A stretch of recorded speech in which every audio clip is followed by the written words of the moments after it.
confused about how to adjust to changes around me and inside myself, please give further explanations. Change is the nature of the universe. All of that which is alive changes. Whether it's a river that's flowing, whether it's a tree, whether it's a flower bush, whether it's us, whether it's a cloud floating overhead, whatever it is, the nature of nature is to change. Walk into the jungles behind the ashram today, take a picture of it, come back a couple months later, it's going to look completely different. I remember the first summer that I was away, we were on about a 2.5 month Dharma Yatra. I won't go into the details of that, but in the United States and other countries, it was a pilgrimage for peace that Puja Swamiji used to lead a lot of them in different countries. And we were out for July and August and a bit of either June or September, I don't remember. But when we came back after the monsoon, I had never seen what a monsoon does to nature. And when we came back after the monsoon and drove through the back, the jungle road and up here, I felt like I had entered in my own little shop of horrors. I don't know how many of you have ever seen that, but it's a show, a famous show of basically a flower shop, I think it is, right, that comes alive. And, little small plants, how they literally become this shop of horrors. And my first experience coming back was, oh my God, these hills have become like a little shop of horrors. It was a shop of heaven rather than horror, but nonetheless, everything had changed. This is the nature of nature. 2 months later, they went back to pretty much what they had looked like before. So, change is inevitable. The issue with change is not so much how do we adjust to it, because then you literally would spend 100% of your time and energy adjusting to change. You're constantly changing. Your body is constantly changing. The world around you is constantly changing. The bodies of the people you love are constantly changing. We're all getting older. When you're young, very young, that age, you get older, it looks a different way. When you're this age and you get older, it looks a different way. But we're all aging. That change is constant. Our thought processes are changing. Our emotional state is changing. Even during the course of one day, from how you feel when you wake up in the morning, through the peaks and the valleys of the day, some highs, some lows, some challenges, some beautiful moments. Even just how your mind works is constantly changing. And so if our goal is, how do I adjust to the change? That would be pretty much all I had time to do. Would be stay on track with changes that are taking place and adjust to them. But since we clearly are put on earth for something other than adjusting to our own change, we have to look for a different solution. Obviously, the goal is not don't adjust, because then you're just miserable. Then you find that you hold very, very tightly, very tenaciously to how things used to be, how things always were. Whether it was in your body, in your life, in your relationships, or whether it's culturally. This comes up a lot, particularly in the Indian culture. I can't tell you how many parents in their, anywhere ranging from 50s to 60s come to me asking what to do with their kids who are now in their, maybe 20s, 30, early 30s, because their children are not wanting to live lives the way that they did. They're not wanting to marry on time. They're not wanting to live in the family house. They're not wanting to, follow what the family has always done. They're not having children. They're, all of these aspects. The parents come and say to us, could you talk some sense into them? I don't know what is wrong. By the time, he or she decides they're ready for marriage, it'll be too late. And of course, parents worry as though somehow there were a critical window. But the culture is like that.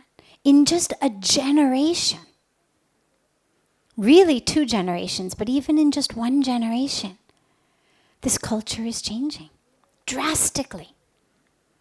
And it's especially drastic when you look at it abroad. You have people who were born and raised in India, move abroad for higher studies or to get a job after completing their education. Now their children are born and raised abroad.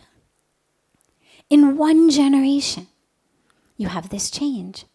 And so either we hold tenaciously to it, well, that's the way I've always done it. That's the way my parents did it. That's the way my grandparents did it. That's the way everyone I've ever known has done it.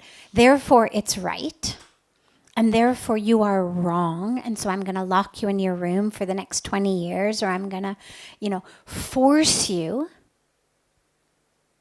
to live the life that I think you should live. With well intentions, of course, good intentions, of course. But really what that's about is just holding on with a death grip, really, to how things have always been. It's no change. And so clearly that's not the answer. Khalil Gibran has a beautiful poem in which he says something like, I always have to mention I'm paraphrasing because his words are so beautiful and my paraphrasing doesn't really do justice to them. But he has a line in one of his poems that says something like, the winds of time move only forward. That time never goes back. You can never rewind and say, I know, we're gonna go back to what life was like before we had smartphones. We're gonna go back to what life was like before there was social media. Some of us would like to, but you can't. You can't go back to what life was like before the TV came into India, before broadcasting was open to shows that came in from all over the world, before the internet entered our pockets, forget our lives. We can't go backwards. Not in your body, not in your relationships, and not in our culture. So neither do we want to spend all of our time adjusting to change, nor do we want to hold stubbornly against change. And the only other option I think that works is simply moving through your life with the awareness that change is constant and change is inevitable. And so you don't have to adjust to it every time. I know, for example, it's hot these days. I'm not such a hot weather person. I'm much more of a cold weather person. But if I spent every minute of every day trying to adjust to the heat, I would get nothing else accomplished. Similarly, if I tried to, grab January with a death grip and say, no, you can, all right, fine, you can turn into February, but no, you cannot become May.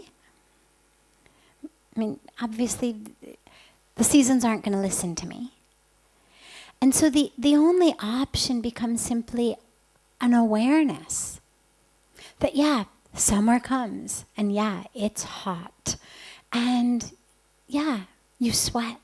You sweat out of places that you had no idea you even had places. You sweat from pores that you had no idea even existed. And you laugh, and you sweat. But it's part of the summer.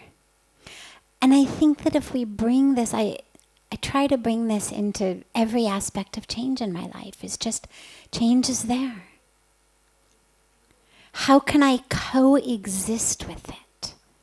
How can my identity just keep expanding in such a way that, okay, now who I am is someone who has to, make sure not to do things with her body too quickly, because the body is now almost 50 instead of 20.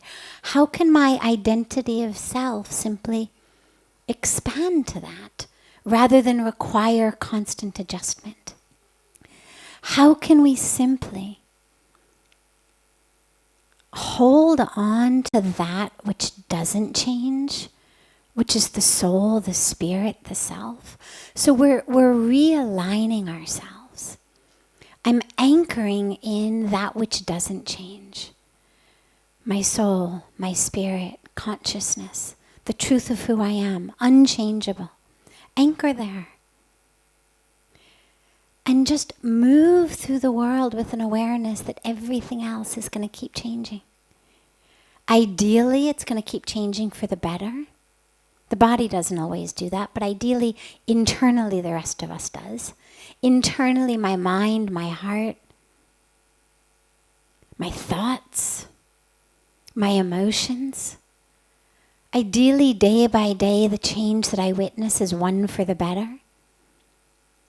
I lose myself to anger less frequently each week, each month.